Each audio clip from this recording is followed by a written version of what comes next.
You have felt it. That hollow ache when someone you trusted breaks you again, and again, and again, until one day, something inside you goes silent. Not broken, silent. Carl Jung called this the most dangerous transformation in human psychology, because what dies isn't your capacity to feel. What dies is your willingness to absorb pain that was never yours to carry. This is the biological and psychological rewiring Jung identified as the protective transformation. And once it happens, you become someone manipulators can no longer touch. You started as what Jung called an emotional shock absorber. Think back to your earliest memories. The parent who needed you calm when they were chaotic. The friend who needed you stable when they were spiraling. The partner who needed you present when they were absent. You learned early that your value came from your capacity to hold other people's emotional wreckage without complaint. Jung observed this pattern across hundreds of patients in his clinical practice. Empaths don't just feel deeply, they process emotional data at speeds that would overwhelm most people. You can walk into a room and know who's pretending, who's hurting, who's hiding something they'll never say out loud. This isn't magic. It's your nervous system reading micro-expressions, vocal tones, energy shifts that others miss completely. You were built to detect emotional earthquakes before the ground starts shaking. Here's what nobody tells you about being an empath. Every time you absorb someone else's anger, their anxiety, their shame, that emotional content doesn't just disappear, it accumulates. Jung called this the shadow. Not the evil parts of you, the denied parts, the parts you were taught to repress, because being acceptable mattered more than being whole. Every time you swallowed your truth to keep the peace, that truth went into your shadow. Every time you minimized your pain to prioritize someone else's comfort, that pain went into your shadow. Every boundary you didn't set, every manipulation you excused, every time you blamed yourself for someone else's cruelty, all of it went into your shadow. And shadows don't stay buried forever. Consider a case profile that illustrates this pattern perfectly. A narrative example based on Jung's observed patterns shows a woman in her late 20s who came to understand this accumulation process the hard way. For years, she had been the emotional center of her family system. When her mother raged, she absorbed it. When her father withdrew, she compensated. When her siblings created chaos, she cleaned it up.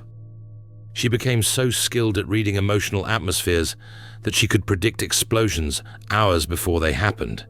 She thought this made her powerful. She didn't realize it was slowly destroying her. This composite profile demonstrates what Jung documented repeatedly. The empath's brain was working overtime to keep functioning.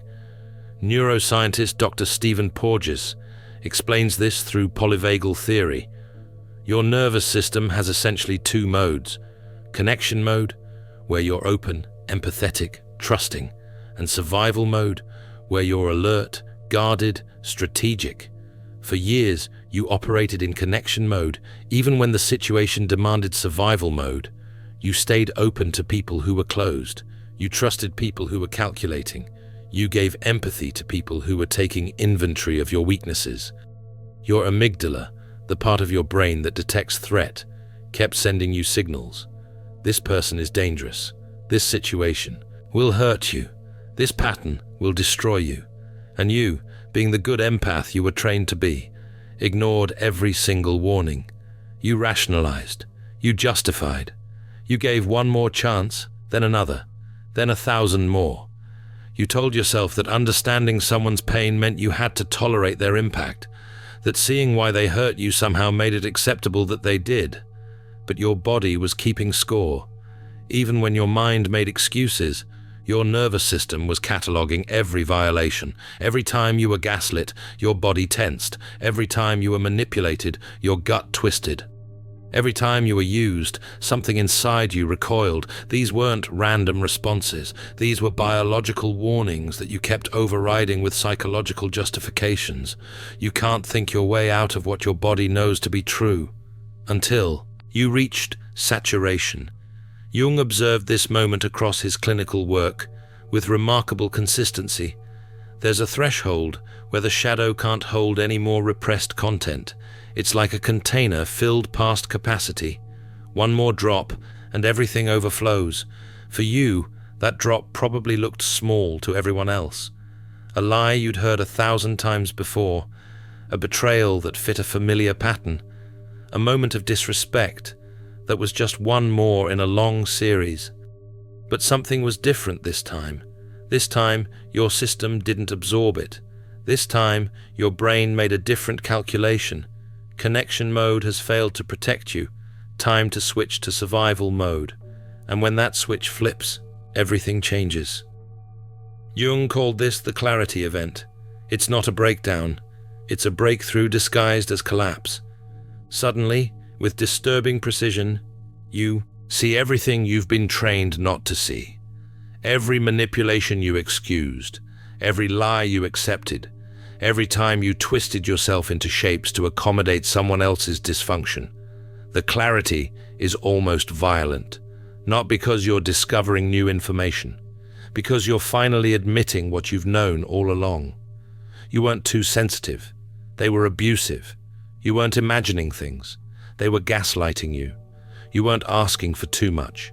They were offering too little while demanding everything. This moment feels like waking up from a dream you didn't know you were having. Empaths aren't broken. They're alchemists in progress. The Alchemist's Path gives you drills, Jung-based boundaries, and 3 exclusive chapter videos to turn overwhelm into clarity. By Surreal Mind, 236-page downloadable ebook in stock. Begin now at thesurrealmind.com. Colors look different. Conversations sound different.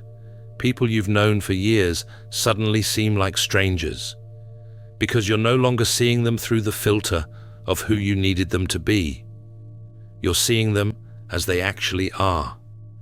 And sometimes the gap between those two versions is so vast, it feels like grief. Because it is grief.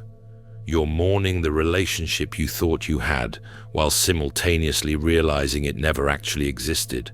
If this moment feels familiar, write this in the comments. I survived the clarity.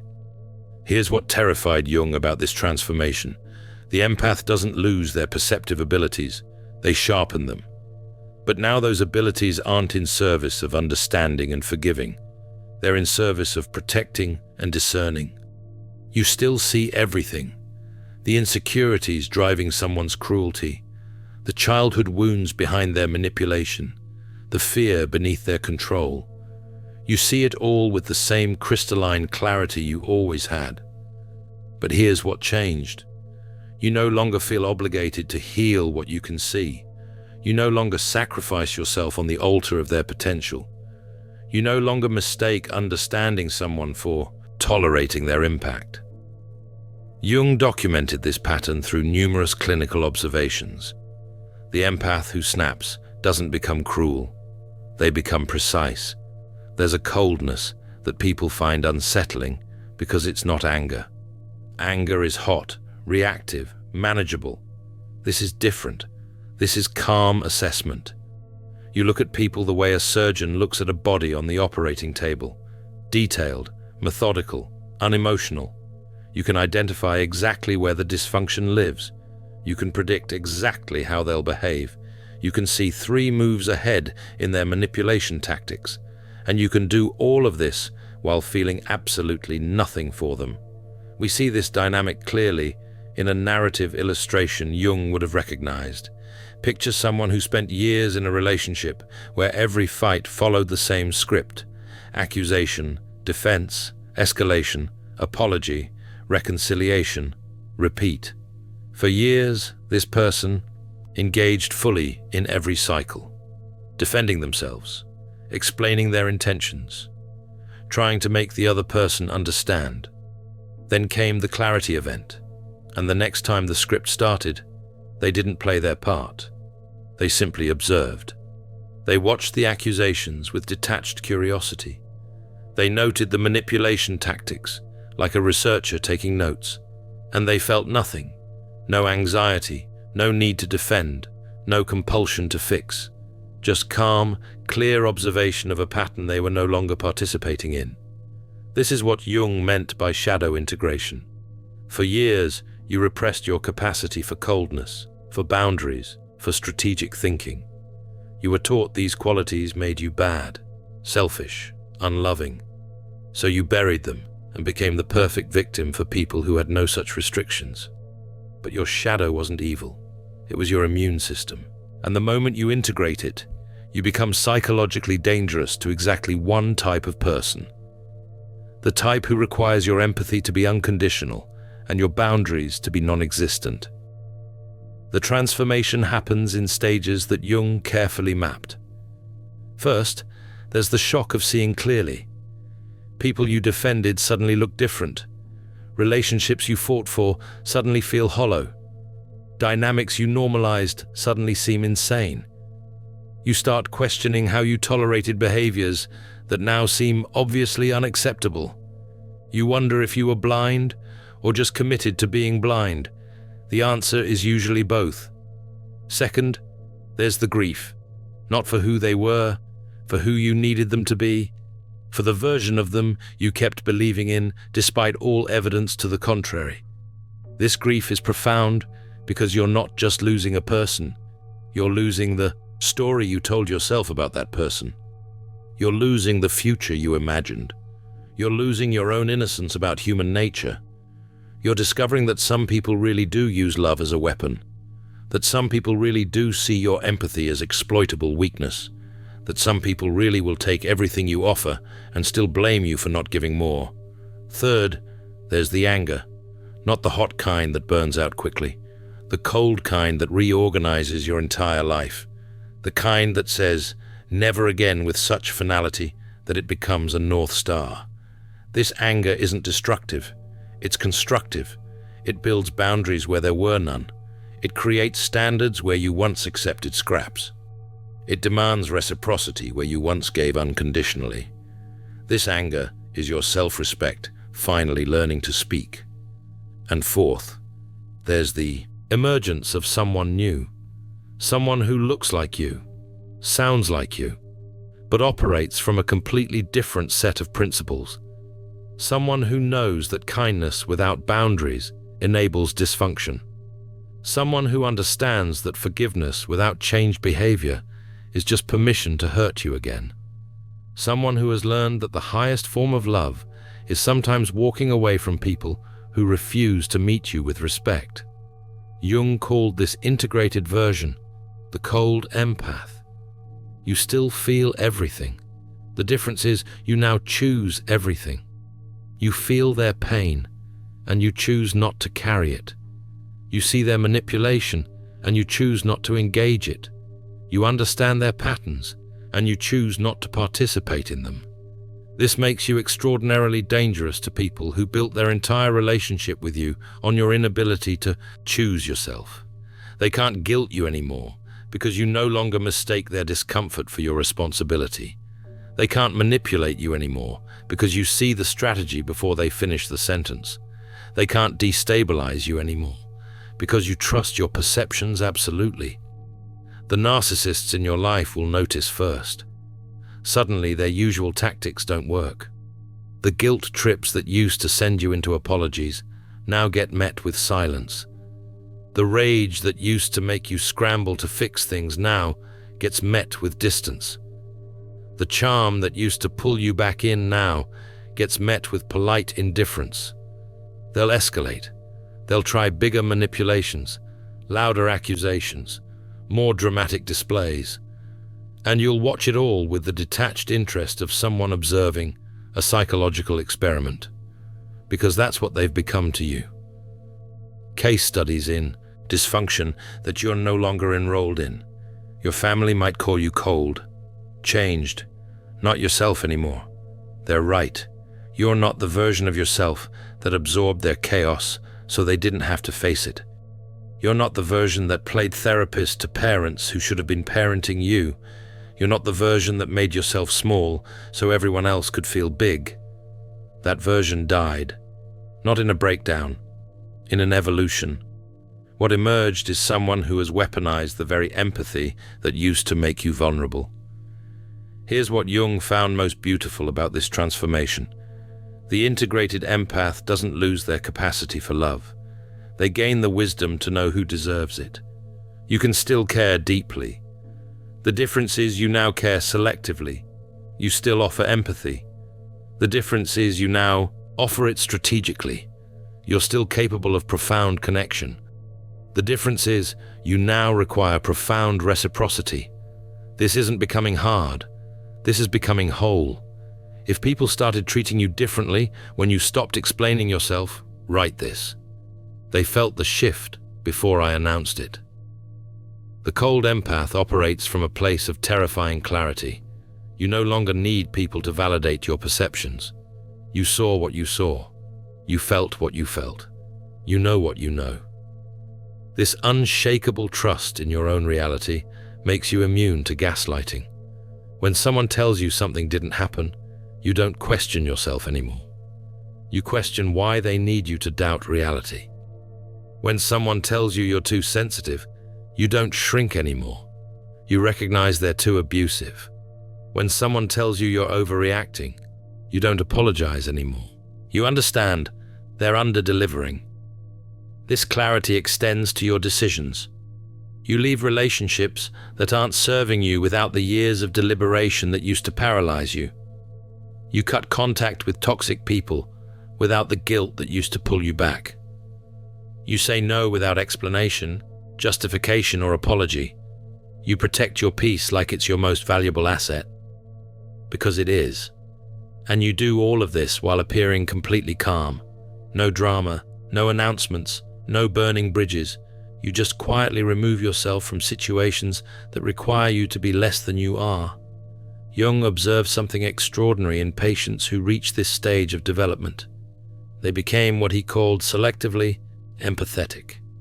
Still deeply feeling, still highly perceptive, but now governed by wisdom about where that empathy flows. You can walk into a room and still read everyone in it. The difference is you're reading to protect yourself, not to fix them. You can still sense when someone's struggling. The difference is you discern whether that struggle is something you should engage with or something you should observe from a distance. The people who truly love you will celebrate this transformation. They'll notice you're calmer, more grounded, less reactive. They'll appreciate that you're no longer carrying weight that was never yours. They'll respect your boundaries because they never needed you to be boundaryless. But the people who are using you will hate it. They'll call it cold, selfish, unlike you.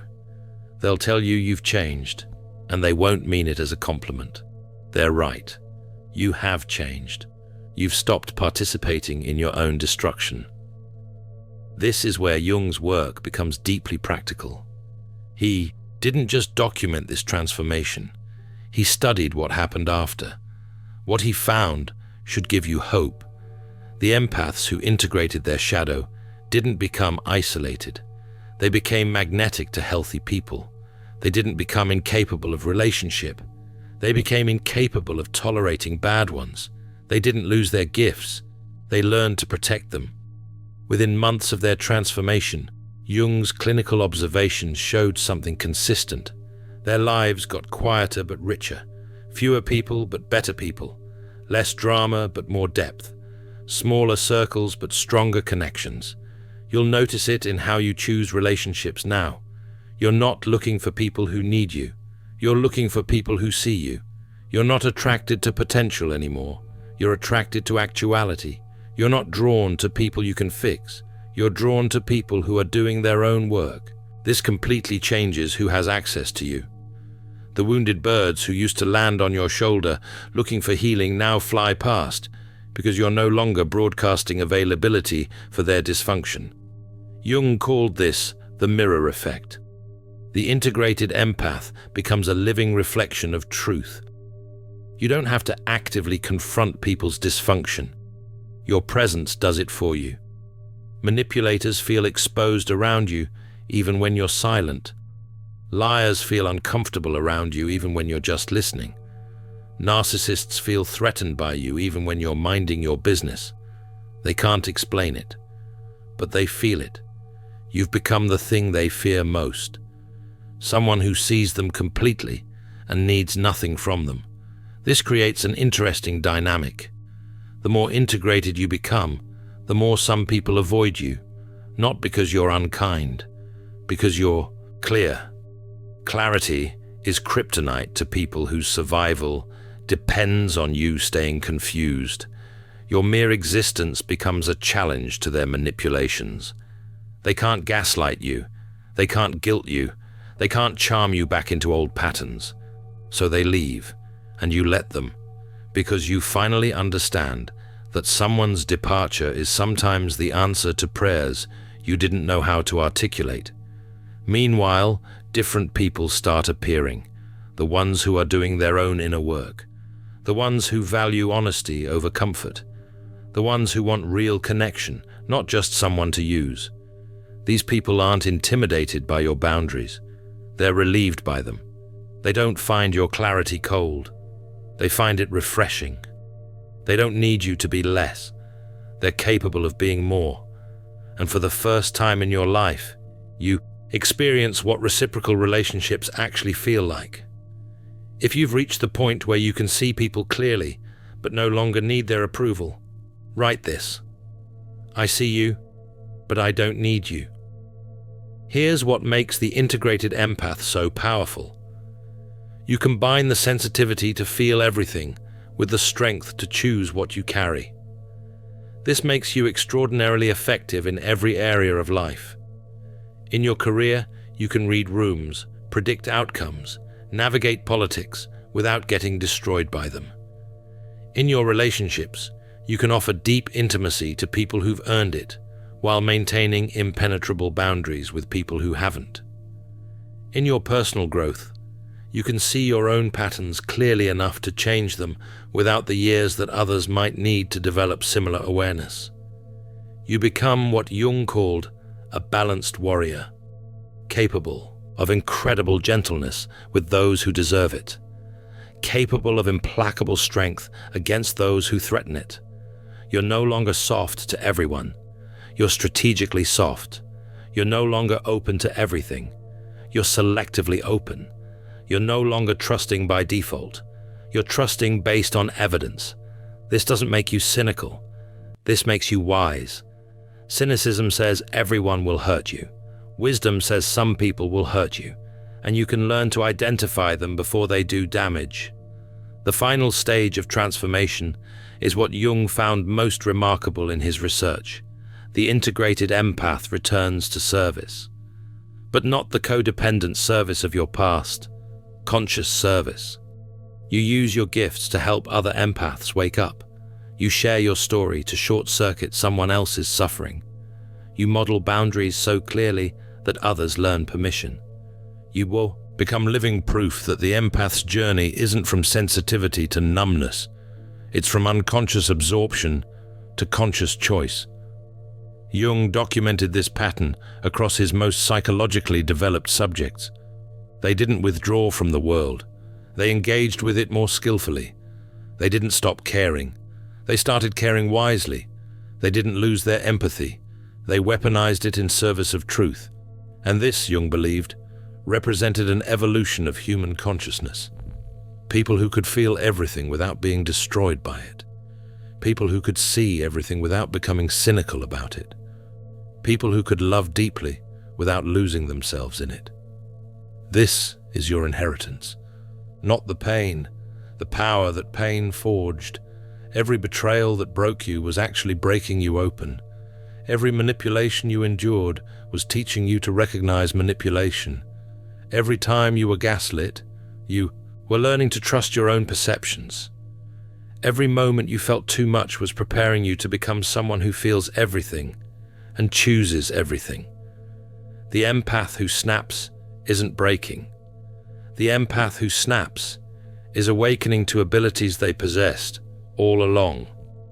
Your sensitivity was never your weakness. Your sensitivity is your super weapon. The only weakness was believing you had to give it away to people who were using it against you. Now you know better. Now you feel everything and owe explanations to no one. Now you see everything and share insights selectively. Now you know everyone's wounds and heal only those who respect the medicine. This is the integrated empath.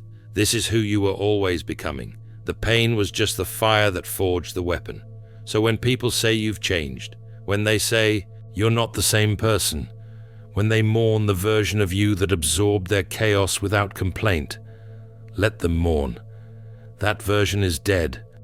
And what emerged from those ashes is someone they can no longer use, someone they can no longer manipulate, someone they can no longer break. You survived the transformation that Jung documented in his life's work.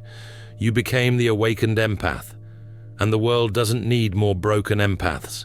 The world needs more empaths like you, who know their worth, trust their perceptions, and refuse to dim their light for anyone's comfort. Jung spent his career studying human transformation, but the empath's journey held special significance for him, because it proved that our greatest wounds, when properly integrated, become our greatest gifts. That our deepest sensitivity, when properly protected, becomes our most powerful tool. That our capacity to feel everything, when combined with wisdom about what deserves our energy, makes us unstoppable. If you've gone through your own transformation, comment this: I choose conscious power over unconscious pain. In The Alchemist's Path, perception training for empaths, you'll turn overwhelm into wisdom with practical drills, Jung-inspired boundaries, and step-by-step perception training. This guide includes 3 exclusive chapter videos to deepen each lesson. Written by Surreal Mind, 236 pages, beautifully designed 8.5 by 11 downloadable ebook, in stock now. Start your training today. Feel deeply while thinking clearly. Get The Alchemist's Path at thesurrealmind.com.